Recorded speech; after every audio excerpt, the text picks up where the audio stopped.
creo que en primer lugar es las características de la población colimense, que es una población disciplinada, es una población que está acostumbrada a enfrentar y a padecer fenómenos naturales desastrosos. Aquí en Colima tenemos una larga historia de padecer sismos, terremotos, de padecer fenómenos hidrometeorológicos como son huracanes, ciclones, y todo eso hace que la población actúe de manera colectiva con esa conciencia y con ese nivel de responsabilidad.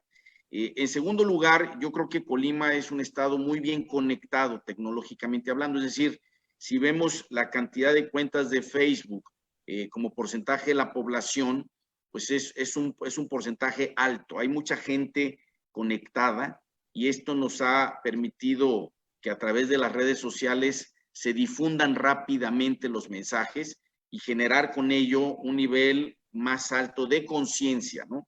Ahora, también tengo que reconocer que no todo mundo está actuando así, o sea, no es el 100%, es una mayoría, es una generalidad. Sin embargo, también hay que reconocer que hay un porcentaje, una parte de la población que no lo está haciendo, que lamentablemente actúa de forma irresponsable, que no se suma al esfuerzo colectivo y que sigue en la calle como si nada, ¿no? Nosotros, digamos, con ciertas acciones como el mantener las playas cerradas, estar vigilantes de que los negocios no esenciales no estén operando, etcétera, pues buscamos disuadir. Yo no he querido pasar a un nivel mucho más coercitivo, como arrestar a la gente o multarlos si están en la calle. Apelamos a la conciencia social, a la corresponsabilidad y a que de manera personal la gente se sume a este esfuerzo colectivo y todos contribuyamos a la solución de este problema. Y sin duda también la garantía de pues que la población pueda sentir la certeza de que cuenta con los servicios públicos esenciales. Usted mencionaba por ahí de manera tangencial el uso de las telecomunicaciones, que ha sido fundamental en esta pandemia, y eso me liga pues a la mancuerna indispensable entre telecomunicaciones y electricidad. Paso a preguntarte, Paul Vigario, Francia pasó antes que nosotros por esta misma coyuntura y aunque todavía no ha salido de la crisis, hay algunos aprendizajes que Citelum haya recogido de Francia y que ahora pueda aplicar en México, considerando el carácter estratégico de la electricidad en un país y por supuesto de la gestión de luz urbana que Citelum lleva a cabo en México? Mira,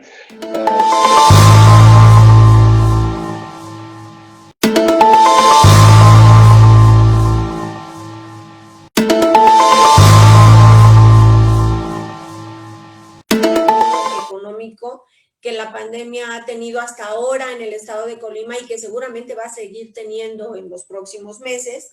¿De qué tamaño ha sido el golpe sector por sector en el estado de Colima? A ver, el golpe ha sido significativo, pero sobre todo hacia adelante va a ser muy duro. Lo que nosotros vemos es pues una crisis, perdón si utilizo un adjetivo que puede ser exagerado, pero lo que viene es algo cataclísmico, es algo muy fuerte lo que viene en materia ¿Cómo de... lo está mencionando, gobernador? ¿Cómo lo está visualizando? A ver, a principios de año ya se veía un problema económico serio sin COVID. La economía en México venía ya por una ruta muy complicada, negativa. Los pronósticos andaban en -2 para el Producto Interno Bruto. Ya se empezaba a ver un problema en el empleo, etcétera. Y lo que hace el COVID, pues, es agravar, profundizar lo que ya se venía. Es decir, esto es muy importante porque no puede echársele la culpa solamente al COVID. O sea, ya en México había algunas decisiones de política pública erróneas que nos estaban generando ya una crisis. Entonces el COVID no es el gestor de la crisis. El COVID profundiza una crisis que ya se estaba gestando, ¿sí? Y ahora los pronósticos andan en menos 7% aproximadamente. Hay consenso, hay diferentes datos. Generalmente lo que pasa es que el pronóstico para el crecimiento económico se va afinando conforme hay más datos y va transcurriendo el año, pero generalmente se va moviendo a, digamos, a un mayor deterioro. No, o sea, eso quiere decir que puede ser algo peor que el 7%. Nada más recordar que en los últimos 20 o 30 años, los dos grandes momentos de crisis en México, estamos hablando del 95, después de la crisis del peso del 94, la economía cayó un poquito más del 6%, ¿sí? Y la crisis del 2009, después del problema hipotecario en Estados Unidos en el 2008, la crisis cayó un poquito más de 5%. Es decir, lo que estamos visualizando es peor, mucho peor, que las dos peores crisis que se han registrado en los últimos 30 años en México. Aquí en Colima en particular, es una economía bien diversificada, tanto desde el punto de vista sectorial como desde el punto de vista geográfico, ¿sí? Uno de los principales motores de la economía es el puerto de Manzanillo, que emplea mucha gente, que es un generador importante de negocios, y lo que vemos hasta ahorita es que la carga, el movimiento de carga, ha disminuido, porque es un tema de importación y de exportación. Entonces, si lo del COVID empieza a destruir demanda y la economía se ve como un problema de demanda, pues entonces va a haber un menor volumen de importación y exportación, y eso va a hacer que en el puerto de Manzanillo se maneje menos carga y tengamos un problema económico derivado de ese sector. En segundo lugar, otro sector muy importante es el turismo. Y el turismo, yo creo que va a ser el sector más golpeado por el COVID. La reactivación del turismo va a ser muy complicada. Las líneas aéreas están en problemas muy graves. O sea, todo lo que es conectividad y turismo trae problemas. Y para Colima, pues eso va a golpear, pues es un sector importante, ¿no? Un tercer sector es el campo. Yo creo que el campo, dependiendo del tipo de producto, pero en general las industrias alimentarias yo creo que les va a ir bien. Los seres humanos no podemos dejar de alimentarnos. Entonces, las industrias no esenciales, como lo de lujo, el entretenimiento, pues eso sí va a sufrir. Pero lo esencial, sobre todo lo que es alimentación, medicinas, etcétera, eso yo creo que se puede reevaluar. Y en ese sentido yo tengo la expectativa de que en el campo la actividad económica se sostenga y que continúe siendo pues un motor de la economía, ¿no? Y en general el sector servicios pues va a depender del tipo de industria, ¿no? Las tecnologías pueden ir para arriba, etcétera. Lo que nosotros estamos viendo como gobierno en este momento es que se van a caer los ingresos públicos, tanto de todos los municipios como de todos los estados, ¿sí? El 80, 90 o más, dependiendo del municipio del estado, por ciento de los ingresos que tenemos para gastar son transferencias federales. Se derivan de impuestos participables, ¿sí? Y los impuestos participables más importantes son el IVA y el ISR. Pero el IVA y el ISR, el IVA es un impuesto al consumo, el ISR es un impuesto al trabajo, son impuestos que dependen del comportamiento de la economía. De tal manera que si la economía se colapsa, pues es previsible que también disminuya la recaudación de estos dos impuestos que es IVA e ISR. Y si disminuye, pues el fondo participable va a disminuir y va a haber menos recursos para repartir a estados y municipios. La pregunta es, ¿de qué tamaño viene la disminución de la programación de impuestos, de ingresos, que no se va a dar esa programación, va a quedar muy por abajo? ¿De qué tamaño va a ser? ¿Y qué estamos haciendo desde ahorita para tratar de mitigar o de contener ese efecto negativo? Porque puede llegar a haber a municipios, ayuntamientos y estados que tengan problemas para pagar hasta lo esencial, como puede ser nóminas o servicios esenciales, como lo es alumbrado público, a las compañías de electricidad, o como lo es el servicio de agua potable.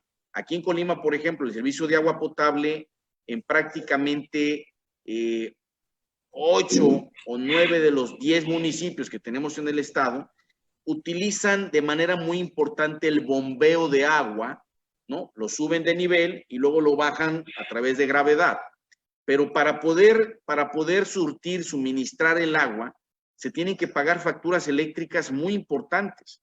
Y los ayuntamientos, pues tienen ese problema, que si no pagan la factura eléctrica, suspenden el servicio eléctrico, ya no pueden entonces seguir suministrando agua a la población. Lo que viene en materia económica para la economía y para los estados y municipios es muy complicado.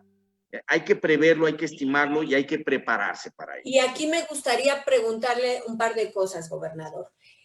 ¿Cómo está haciendo la coordinación entre federación, estados, entre los estados y sus municipios, y que luego nos traslade ese panorama general y nos haga un zoom al estado de Colima? ¿Cómo está haciendo esta labor de coordinación justamente para aminorar los efectos de este escenario catastrófico, para ir trabajando desde ahora en una actitud previsora? Bueno, en primer lugar, hay que decir que hay comunicación, o sea, no se ha cortado la comunicación. A mí, al secretario al que yo le llame, me toma la llamada, me escucha, se pueden hacer planteamientos. O sea, el primer punto es la comunicación existe y eso nos permite pues intercambiar análisis, reflexiones, problemáticas, hacer planteamientos, etcétera. El segundo problema es que, digamos, el segundo tema es que, pues sí, la comunicación es buena, pero prácticamente en ningún caso se traduce en un resultado tangible. O sea, por ejemplo, decimos, ¿saben qué? Tenemos un plan de reconversión hospitalaria, necesitamos ampliar nuestra capacidad de atención, ¿no? Y yo asumo como gobernador, porque es facultad constitucional, la responsabilidad de todo el sistema de salud integral, es decir, incluyendo los hospitales federales como los del IMSS y los del ISSSTE, que normalmente no están bajo mi jurisdicción, pero también asumiendo esa responsabilidad, e incluso de los hospitales privados. Entonces se hace un análisis con qué infraestructura cuentan, cuántas camas, cuántos ventiladores y qué infraestructura necesitamos ampliar para que la capacidad pueda dar, dada las estimaciones del modelo matemático, del número de pacientes que van a requerir atención hospitalaria y que van a requerir cuidados intensivos. Y entonces se le asigna al IMSS y al ISSSTE una responsabilidad igual a nosotros. Por ejemplo, a mí como gobernador, como gobierno de estado, me toca adquirir 83 ventiladores. De estos ya iniciamos el trámite y ya pagamos un anticipo, están a días de llegar un primer lote de 50. Es decir, yo estoy trabajando en la parte que dentro del plan hospitalario, de reconversión hospitalaria, a mí me corresponde, ¿no? Sin embargo, pues también se le deja tarea de ampliación de capacidad al IMSS y al ISSSTE, que son instituciones federales, y ahí es donde no vemos el avance que quisiéramos. Entonces, dentro del plan pudiéramos quedar cortos, ¿no? Porque las instituciones federales tienen que hacer su parte y hasta ahorita no hemos visto con esa claridad que la estén haciendo, ¿no? Eso es solamente la parte de reconversión, pero en general yo le mandé al presidente de la República hace más de un mes una carta en donde yo era simplemente portavoz de un mensaje que quería transmitir la iniciativa privada en Colima, que le quería transmitir una petición y un planteamiento al presidente de la República, los empresarios. No fui yo como gobernador, yo nomás transmití el mensaje, ¿no? Y le dije, a ver, señor presidente, los empresarios están haciendo estos planteamientos, apoyo aquí, apoyo allá, temas fiscales, temas crediticios, etcétera. Y bueno, no hemos recibido una respuesta ni hemos visto ninguna pues acción en ese sentido, ¿no? Entonces, sí hay comunicación, pero hasta este momento no tenemos apoyos o acciones o resultados concretos, tangibles. Pareciera que a los municipios y a los estados pues, nos dejaron solos y me parece que una situación de esta nos obliga a actuar en equipo y nos obliga a estar absolutamente coordinados para sumar esfuerzos. Y si trasladamos esta preocupación, gobernador, pues al ámbito de Colima, al ámbito del Estado, ¿cómo se va a reflejar? Es decir, mencionaba usted pues una frase fuerte, los estados nos sentimos solos, nos han dejado solos. ¿Qué le toca hacer en este escenario a un gobernador, particularmente a usted como gobernador de Colima? Bueno, no obstante que por eso los estados y los municipios vivimos en un 90% de las aportaciones y transferencias federales. Esto se deriva que la principal recaudación fiscal la hace la federación. Ya el espacio que deja para poder maniobrar fiscalmente los estados y los municipios ya es muy limitado, ¿no? Y ya no podemos meter nuevos impuestos porque sería incrementar la carga fiscal a las empresas y al sector productivo. Entonces, pues lo que nosotros estamos haciendo es, bueno, si no hay apoyo, pues de cualquier manera tenemos que salir, tenemos que resolver y tenemos que, con nuestras posibilidades, con nuestros alcances, con nuestras limitaciones, resolver.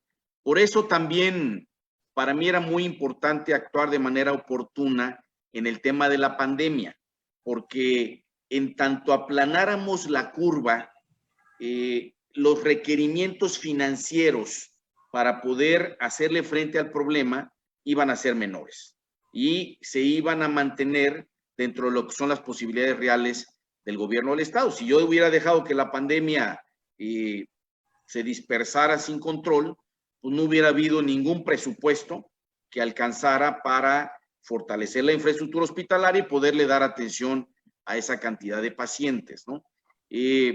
Estamos ya, no tenemos una fecha, es parte de la problemática, no tenemos una fecha, no tenemos certidumbre de cuándo vamos a reactivar y a normalizar las actividades. El gobierno federal ha dicho que el 1 de junio y que en los municipios en donde no haya contagios, el 17 de mayo. También ha dicho otras fechas y esas fechas no se han cumplido y han tenido que ir ampliando los plazos. Lo que sí creo es que hacer un pronóstico en este momento es muy aventurado, ¿no? Entiendo que hay que decirle a la gente y llevarnos a la gente un poco con una expectativa y después decir, bueno, ¿por qué no se cumplió? Y volver a ampliar el plazo, pero la verdad de las cosas es de que no tenemos idea de cuándo va a acabar esto y cómo va a acabar. Y ese nivel de incertidumbre pues le está afectando mucho a la economía, ¿no? Por ejemplo, los hoteleros tienen absolutamente cerrado el acceso al crédito bancario. No hay bancos ahorita que le presten dinero al sector turístico.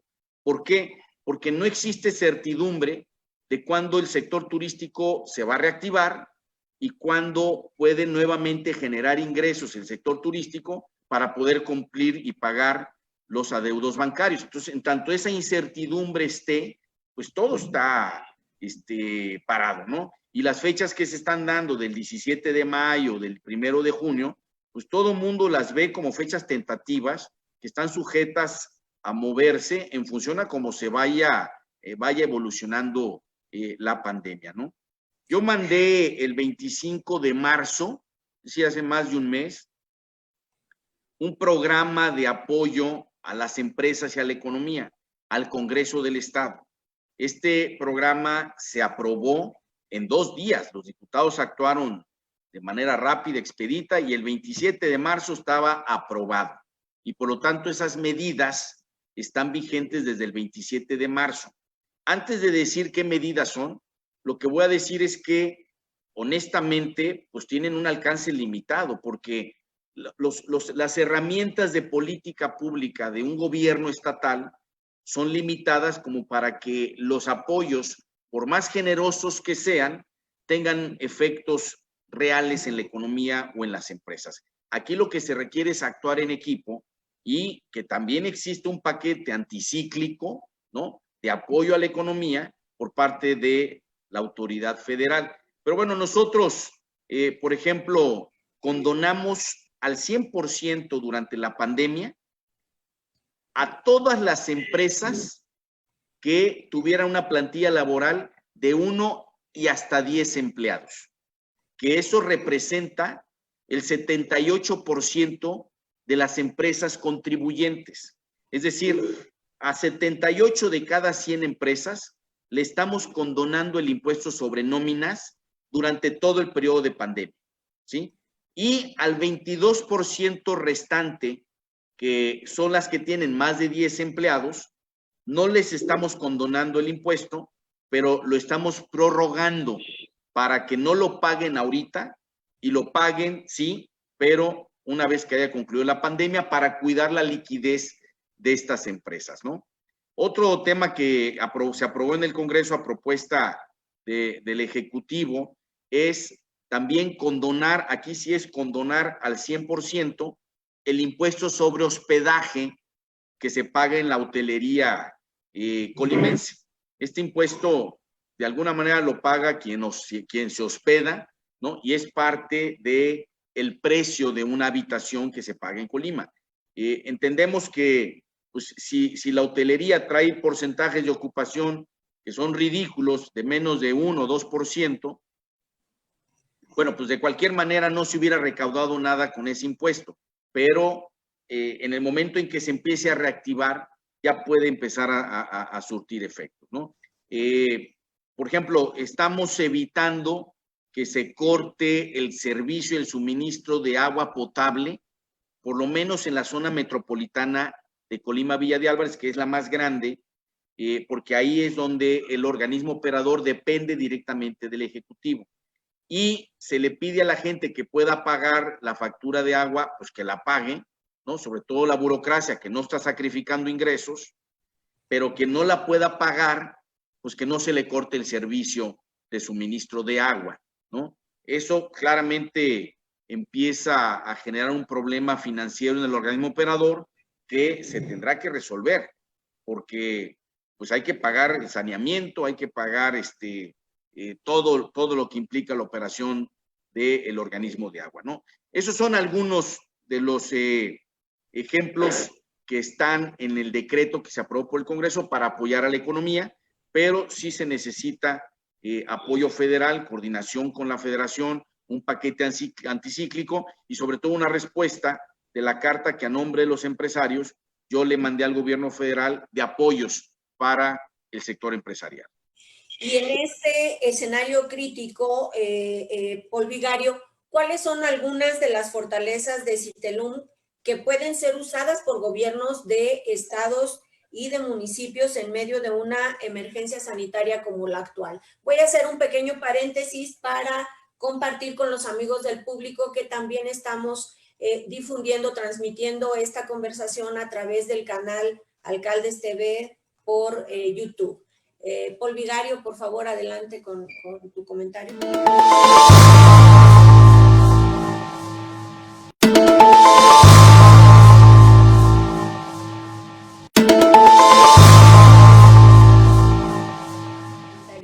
En el que todos los grupos de la población y sus autoridades pues tenemos que construir hacia adelante.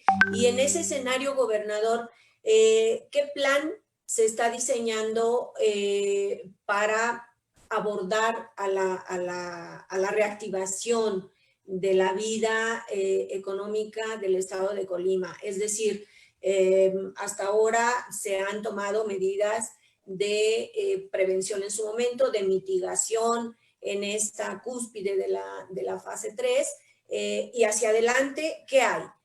Ya nos dibujaba que un escenario previsible de escasez de recursos, sin embargo, dentro de todo esto y dentro de un panorama que Paul Vigario esbozaba de solidaridad también con el resto de los sectores de la población, ¿cómo es que está visualizando un plan de reactivación el estado de Colima?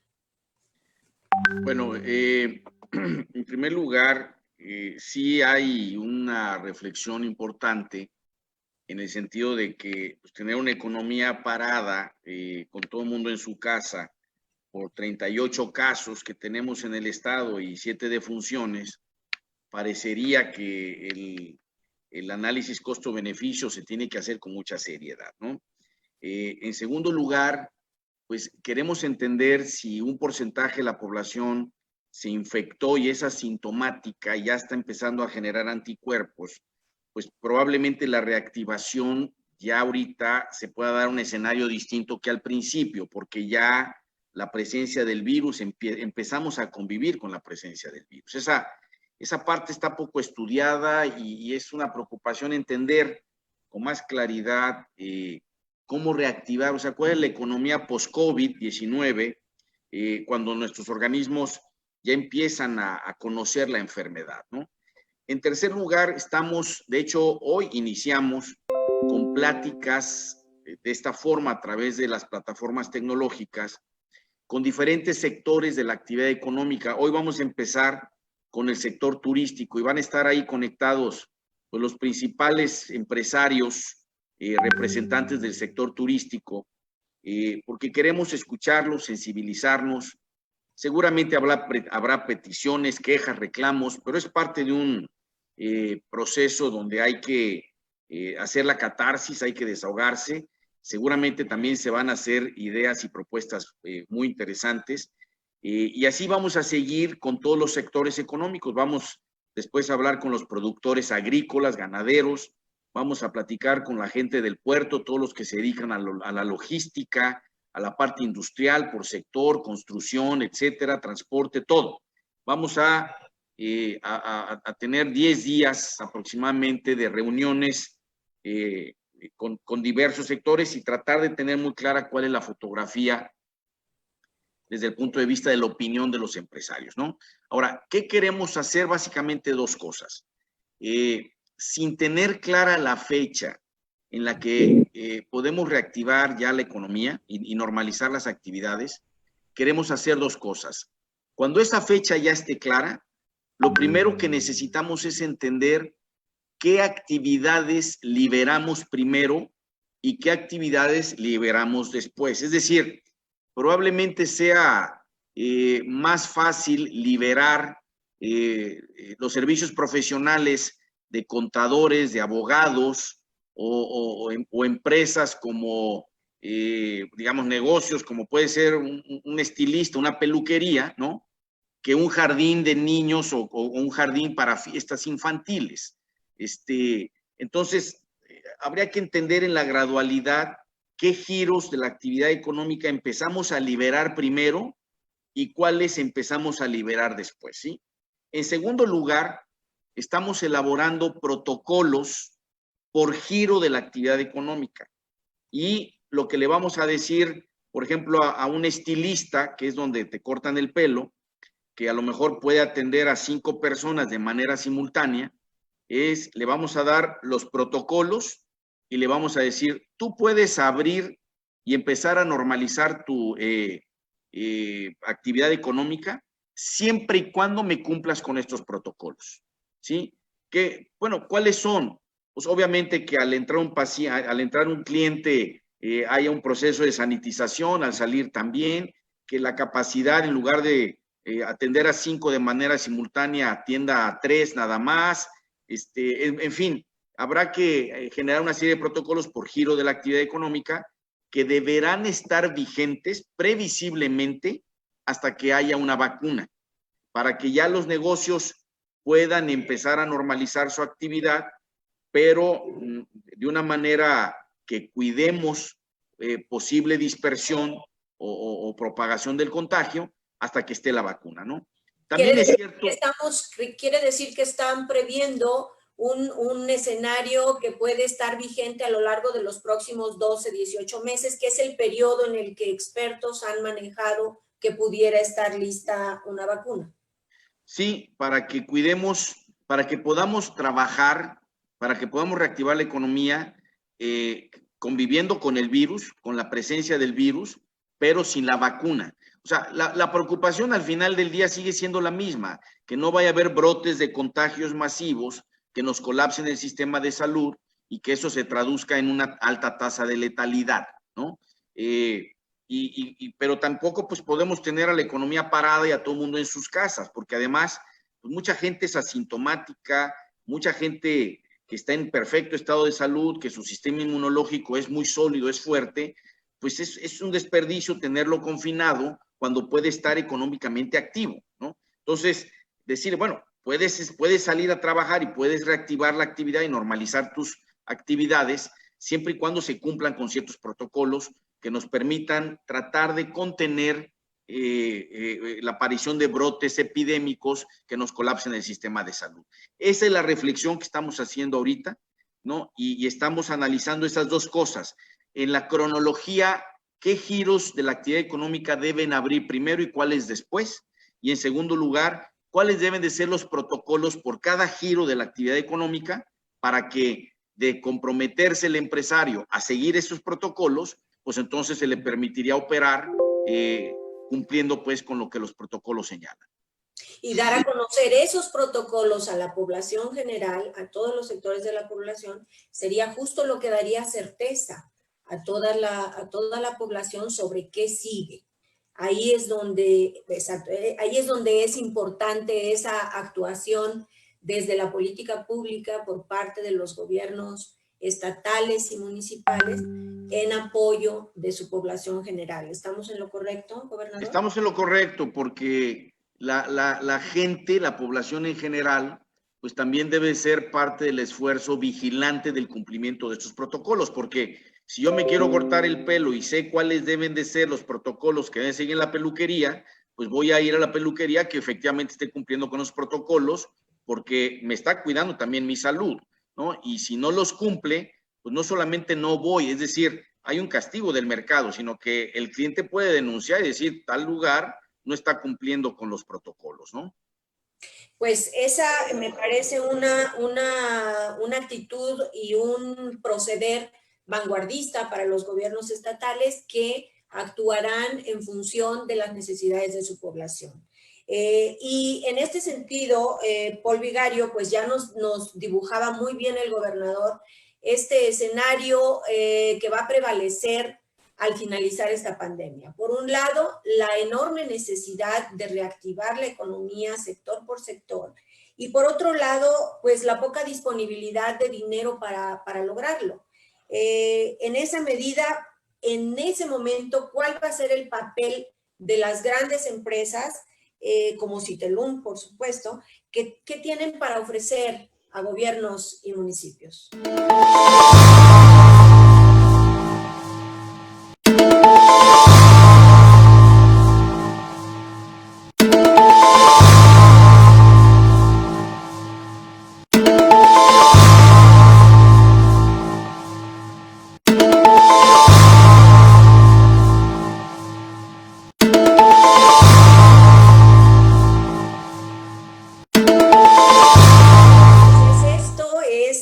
La búsqueda permanente de soluciones al que nos invita este escenario crítico, sí, preocupante, sí, pero que también permite la construcción de escenarios de salida. Se nos acaba el tiempo de esta transmisión, pero quiero pedirles, por favor, un comentario de cierre, gobernador Peralta, que nos ayude a dimensionar claramente algún tema que no hayamos tocado y que considere de relevancia dejar en la mente de quienes nos están escuchando. Bueno, en primer lugar, agradecer la oportunidad de esta charla, de este intercambio de reflexiones que son valiosas. La manera más eficiente de nutrirnos de buenas ideas es a través precisamente de estas conversaciones. Y bueno, pues simplemente hacer la reflexión, estamos viviendo algo verdaderamente extraordinario, parece esto una película de Hollywood. Es un tema planetario, es un tema que le pone un reto brutal a toda la humanidad, y las reflexiones del mundo post-COVID es importante, de que las cosas van a cambiar radicalmente. Lo que antes valía mucho dinero, ¿no? No quiero dar marcas, pero pues ahorita en plena economía post-COVID, o sea, la reflexión nos hace ver como absurdo que paguemos tanto dinero por un anillo de brillantes o por una bolsa, o sea, o por el entretenimiento de un futbolista que les gana millones y millones cuando los ingenieros agrónomos que nos dan de comer no están ganando nada, ¿no? Entonces, yo creo que se van a hacer ajustes muy importantes en la economía y sí necesitamos entender con mucha claridad hacia dónde vamos, anticiparnos en el análisis, la visión, y prepararnos. Yo creo que al final, en el largo plazo, el mundo post-COVID va a ser mucho mejor mundo, no tengo ninguna duda. El problema va a ser que la transición va a ser costosa, dolorosa y puede durar algunos años. Pero bueno, la humanidad ha salido adelante en otros momentos difíciles y estoy seguro que lo vamos a lograr. Es cuestión nada más de solidarizarnos, ¿no? Y de tomar las decisiones adecuadas. Así que yo les agradezco esta oportunidad de intercambiar reflexiones y espero que lo podamos continuar haciendo hacia adelante. Muchas gracias, senador Peralta. Paul Vigario. Norma, primero agradecerte a ti por este espacio que me has permitido.